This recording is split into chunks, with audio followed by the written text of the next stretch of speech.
Fair warning before I start this, it might get a little heavy, so if you're not up to that, if listening to me talk about pain and dysphoria is not something you want to deal with right now, I'll definitely understand. If you need to leave, by all means do. With that out of the way, I think a good place to start is that I have been in pain every day of my life since I was 10 years old. It varies from day to day. Some days I'm mostly fine, others I'm decidedly not, but I am never completely pain-free. I don't really remember what it's like to not be in pain. I know what it's like to be in only a little pain, when all there is some slight back pain or a dull pain in my ankle, but there's always something. So, one of the first things I learned how to do was ignore it. Because if I complained every time I'm in pain, that's all people would ever hear from me.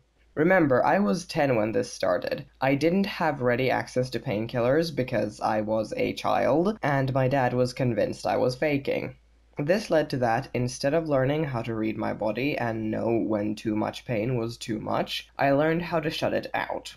How to distance myself from my body and just move along.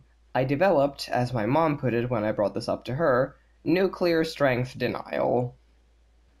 This is a thing I still do. 9 years later, and I haven't managed to unlearn this. I do this with doctors. I'll just lay there completely blankly while they examine my leg joints, and it doesn't matter what I feel, as long as it's not extreme, I will not react. Sometimes I don't even properly register any pain or discomfort, so when the doctor asks for clarification, I'm left floundering. Now, what does this have to do with dysphoria, you may wonder? Everything. Literally everything. For those of you who don't know, hi, hello, I am a trans man. Moving on, I do have dysphoria, but I experience very little of it. I have disconnected myself from my body to the point where I only know, kind of in the back of my mind, that, yeah, that's a thing that's there. It's not a constant. Sometimes I get moments of clarity where I suddenly want to violently claw at my chest for an hour, but the disconnect is still there, and it definitely has something to do with my less than stellar coping mechanisms when it comes to all bodily pain and discomfort. Now, you may think, but Van, dysphoria is the worst. Why the hell would you want to experience more of it? And you're right. And I don't. Which, maybe, you might have picked up on why that presents a problem here. Learning how to be more in tune with my body is something I logically know I need to do. It would be better for me, and I'd be able to take better care of myself. I might even stop pushing myself past the point where I really should be resting. But it's still something a significant part of me does not want to do, because dysphoria sucks, and there's nothing I can do about it. If I invite my body back into my life, I'm not only inviting back the physical pain, I'm inviting back the dysphoria.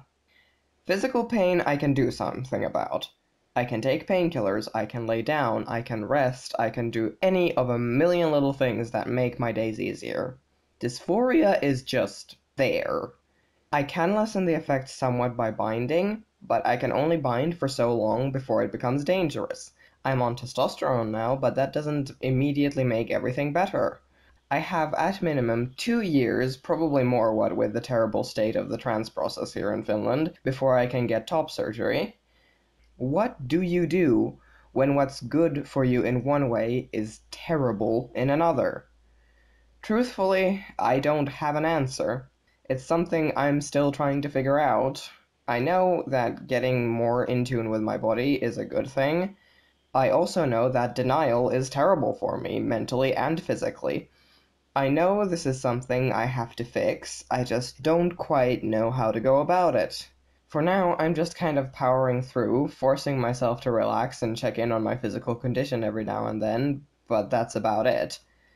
So, that's a rather unsatisfactory end to the video. I just figured, in case there was anyone else out there in a similar situation, you're not alone, and hopefully in a few years I'll be able to come back to this video with actual advice. Bye.